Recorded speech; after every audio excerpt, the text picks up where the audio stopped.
It started with a white streak across the eastern Pacific. Fast, reckless, worth millions. 5 cartel smugglers, convinced the ocean would hide them, raced toward a payout big enough to vanish forever. They believed distance meant safety. They believed the U.S. Coast Guard was too far to matter. They were wrong, because that morning, 140 nautical miles off the coast, physics, patience, and bad luck were about to collide. The ocean doesn't pick sides. It only watches. But the Coast Guard? They enforce consequences. The go-fast boat sliced through rising waves. 4 outboards screamed in agony. White spray, black tarp, red line engines holding nothing back. 50 knots. And climbing. Beneath the tarp, $40 million in white powder dreams. The crew laughed over the roar. Confident. Untouchable. Cigarettes in their mouths. Cash in their hearts. Greed in their veins. Their plan was simple. Hit the handoff point, unload, disappear. No AIS, no radio chatter, no proof they ever existed. They'd done this run 18 times. The 19th would make them legends. At least, that's what they thought. 10,000 feet above them, the sky had other plans. An HC-144B Ocean Sentry patrolled in wide, silent arcs, invisible to the naked eye. Its Star SAFIRE camera locked onto their heat signatures. Every wave, every flicker of metal reflected into the monitors of a cold, quiet operations room. The radar operator confirmed their speed, their deviation from normal lanes, and one crucial fact: no identification signal. They weren't fishermen, they were prey. Within seconds, the tactical coordinator relayed the data through Link 16 to the cutter's Combat Information Center. The verdict: target confirmed. Non-compliant profile. Authorization to intercept granted. Meanwhile, deep below those clouds, the smuggler's world stayed loud and bright. The helmsman yelled over the roar of the engines, "Fuel's good!" He was wrong. Running at full throttle meant the tanks were bleeding faster than they realized. But arrogance drowned out logic. To them, it was another payday. Another clean run across endless blue. They didn't know that the sky above them had already drawn a circle around their position. Far away, a U.S. Coast Guard cutter split through the Pacific swell. No chase, no panic, just precision. On deck, helmets clicked. Weapons were checked. No shouting, only calm focus. The Coast Guard doesn't chase. The Coast Guard drops from the sky. The MH-65 Dolphin roared to life. Twin turbo shafts screamed as it lifted from the deck, climbing through salt and sun. The ocean below became a map, a moving target, a problem waiting to be solved. They lifted, they climbed, they vanished into the clouds.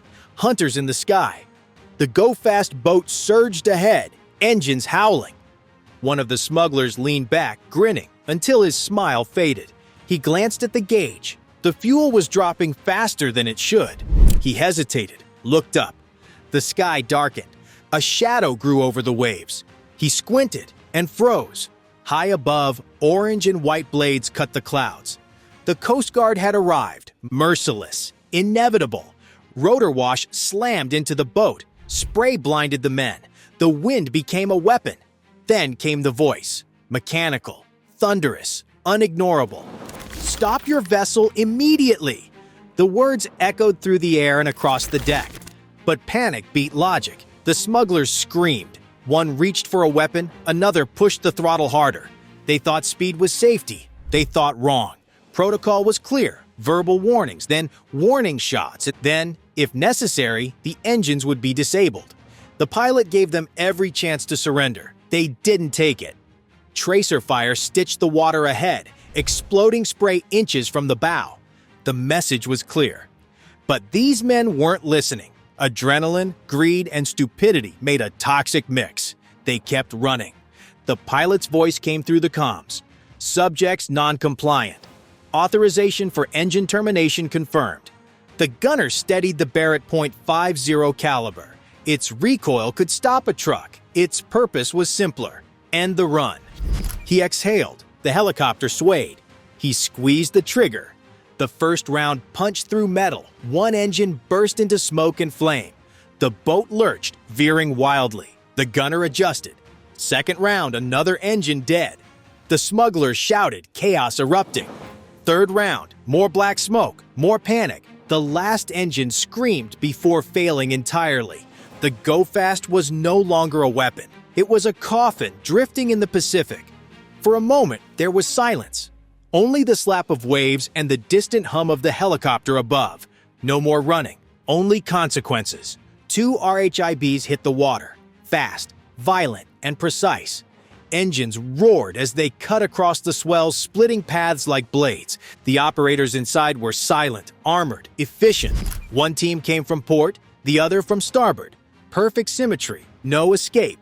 Training took over. Years of drills compressed into seconds. No wasted motion, no hesitation, no mercy for arrogance. As the boats closed in, the smugglers froze. Dust from broken bags scattered across the deck like ghosts of their prophets. Gasoline burned their nostrils. Regret filled the air. Commands cracked through megaphones. Hands up! Don't move! Down on your knees! One man twitched toward the edge. A diver's dream. A fool's death. A coastie shook his head slowly. 200 miles from land. There was nowhere to swim to. Nowhere to hide. The smugglers knelt, hands behind their backs, eyes fixed on the waves. Zip ties snapped shut. The sea, vast and endless, suddenly felt smaller than a prison cell. The chase was over. Dreams gone. Fortunes sunk. Only paperwork remained. And consequences. But even that wasn't the end. Because in maritime law, not every vessel comes home. The confiscated cargo, safe, logged, tagged for evidence. But the go-fast itself, too damaged to tow. Hull fractures, leaking fuel, structural failure. Sometimes the sea has to reclaim what broke its peace. Aboard the cutter, the decision came quickly. Hazards were mapped, risks weighed, authorization granted. The crew moved like a single machine, pulling on protective gear under the midday sun. Containment booms spread around the crippled hull. Every bag, every tag, every number logged into the record. Then the engineers stepped forward. Charges set, valves opened. Not a demolition, a procedure, not an explosion, a burial. Water began pouring into the hull. Air hissed through cracks like the dying breath of a beast. The boat tilted, groaned, and began to descend. No fire, no fanfare, just inevitability. The smugglers watched their empire sink. No glory, no music, no last stand. Only the quiet truth that arrogance always drowns slower than greed. The cutter stayed close, monitoring for leaks. The helicopter banked toward the horizon, its shadow crossing the water like a silent judgment. On deck, the officers debriefed. Calm, professional, detached. Evidence secured. Environmental impact minimal. Mission complete. And then, silence. The Pacific flattened again. No rooster tail, no rebellion.